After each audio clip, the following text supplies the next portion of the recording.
नमस्कार मित्रों, मुक्ति पाने के उपचार। गरुड़ जी भगवान श्री विष्णु जी से पूछते हैं, मुक्ति प्रदान करने वाले सर्वश्रेष्ठ, इस संसार में करोड़ों जीव दिन प्रतिदिन जमते और मरते हैं, इसका कोई अंत नहीं है।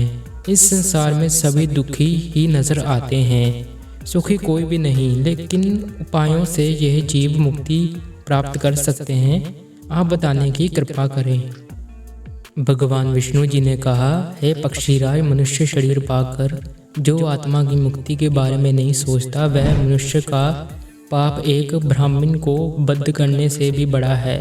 मनुष्य शरीर के बिना कोई भी प्राणी इस शरीर के महत्व को नहीं जान सकता, इसलिए इस शरीर को सुरक्षित रखकर सत्य कर्म करने की अनिवार्य है। धन, मकान, अच्छे बुरे कर्म दोबारा से मिल सकते हैं, परंतु मनुष्य शरीर नहीं। इस शरीर की सुरक्षा अपने कर्तव्य के लिए, कर्तव्य ज्ञान के लिए और ज्ञान योग अभ्यास के लिए आवश्यक है। यह एक मुक्ति का साधन है। मूर्ख पुरुष के घर में जब आग लग जाती है तो वह कुआं खोदना शुरू करता है। यह संसार दुखों का पिटारा है। जब तक मनुष्य मोह माया के चक्कर में बंधा रहता है, सदा दुखी ही रहेगा। खाना पीना सोना वासनाओं के तृप्त से सभी प्राणी लिप्त हैं। केवल मनुष्य के पास ही विवेक है। जो विवेक से काम नहीं करता वह जानवर है। इसलिए जब तक मनुष्य का आपस में मोह है, मुक्ति नहीं है। मोह करना ही तो भगवान से मोह करो, जो आपके सब कष्टों को हरने वाला है। भगवान से मोह करने के लिए मन और आँखों की शुद्धता आवश्यक है। काम, क्रोध, लोभ, मोह, अहंकार, यह मनुष्य के पतन के पात्र हैं।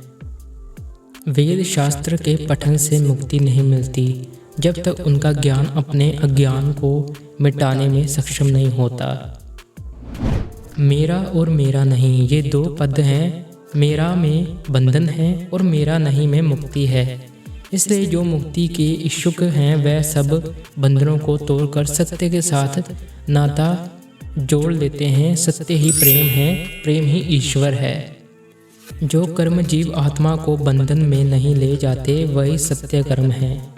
निवारण अथवा ब्रह्मा की प्राप्ति के लिए मनुष्य जब अपने जीवन के अंतिम चरण में पहुंचता है तो अपनी संसारिक इच्छा शक्ति से अलग होकर मन में यह दृढ़ विचार करे, मैं ब्रह्मा हूँ, या ओम शब्द का मंत्र का उच्चारण करें, यानी कि ओम कहें।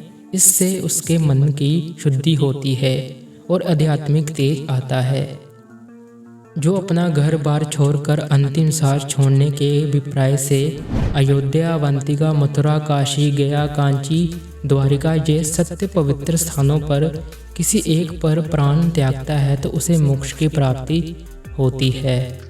सत्य असत्य को जानने वाले ज्ञानी, सत्यकर्मी, धार्मिक वृत्ति कर्तव्यों को पालन करने वाले और मुझ में श्रद्धा रखने वाले सदा मुझे प्रिय लगते हैं। हे पक्षीराज, मैंने सभी सिद्धांत भली प्रकार से आपको कहे, और कुछ जानने की इच्छा हो तो कहो।